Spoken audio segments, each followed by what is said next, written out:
everyone, and welcome back to the Super Shed for some more stories.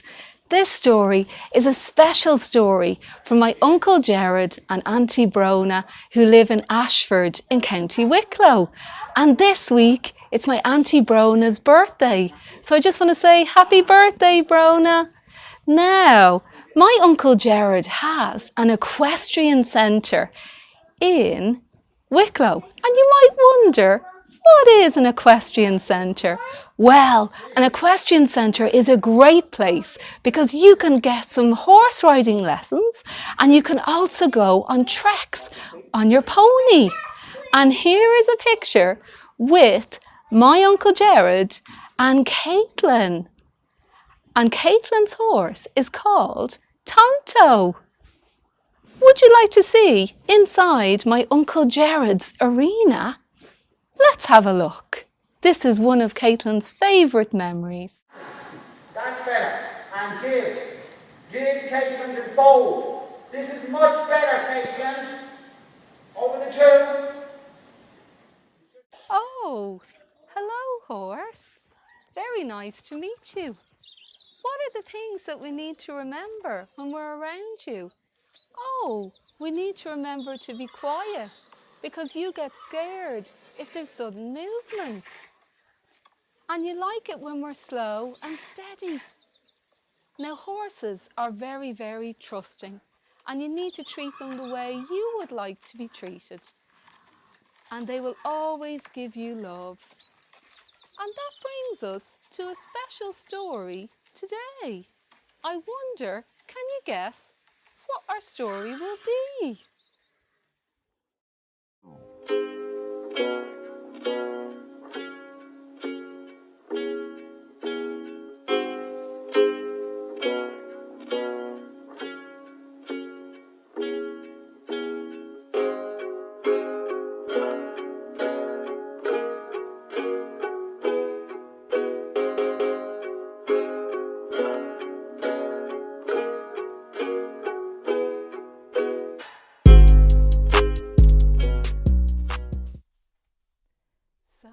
Our story today, especially for everybody down in Old Farm Equestrian Centre, my Uncle Gerard and my Auntie Brona, and for two of Gerard's horses that have retired, Billy and Morse, is dun dun dun, hello horse.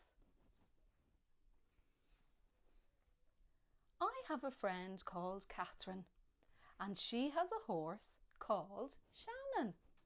Come and meet her, Catherine says. I'm not sure if I like horses. Shannon likes people, Catherine tells me, and you'll like Shannon. She's so big, I say. Shannon may look big to you, but she's very kind, says Catherine, and she calls Shannon. I've brought someone to meet you. Some horses are big and some are tiny. Shannon is 15.2 hands high, about 150 centimetres from her back to the ground. Shannon throws her head up to look as we walk over to meet her. I stare at her. She's so beautiful. Her eyes are dark and she looks as if she knows everything that there is to know. Horses' eyes are either sides of their heads, and this means that they can almost see all the way around. Catherine pulls a carrot out of her pocket and she breaks it in half. Here, keep your hand very flat so she doesn't nibble on your fingers by mistake. She won't mean to, but she can't tell where your fingers end and the carrot begins. I hold out my hand and Shannon takes the carrot. Her mouth feels just like soft velvet. Horses are vegetarians. She's got very tickly whiskers, I say, and Shannon pulls her head back as if she's shocked. Horses have very sensitive hearing. Catherine rubs Shannon's nose. You have to talk quietly to them. Would you like to lead her to the yard? I feel proud leading Shannon across the field. The ground is hard and her feet clip-clop as we go. Her feet are very noisy, I say. She's got metal shoes, Catherine explains. She wears them to protect her hooves. Horses' hooves are like our fingernails. So they keep on growing and they need regular trimming as well. When we arrive at the gate, Catherine ties Shannon up. There's a bucket full of brushes and I watch as Catherine chooses one. What are you doing? I ask. I'm going to groom her. When I've brushed off all the mud and dust, we'll push on her saddle and bridle and you can have a ride. Oh, I look at Shannon and she puts her head down and she looks at me.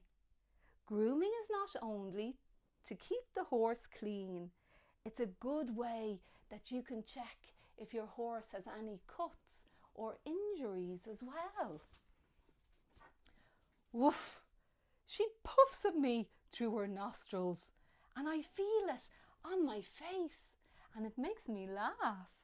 There, says Catherine, she likes you. You can blow back, very gently. Then she'll know that you like her too. Humans and horses have been friends for thousands of years. All the time we're talking, Catherine is brushing Shannon, and I can tell that she enjoys it. Even her legs get brushed. I feel funny if someone brushed mine. All done, says Catherine, and she goes to fetch the saddle and the bridle. I say, and I look at my feet. I'm not sure Oh, Catherine doesn't hear me. And she puts on Shannon's saddle and bridle. And now she's pulling a big strap tight. We're nearly ready, she says. And I don't say anything. Now, says Catherine, time to put your first ride. Put your foot in the stirrup. My tummy has butterflies, but I do as she says. Riders use the reins to tell the horse which way to go. Take hold of the reins.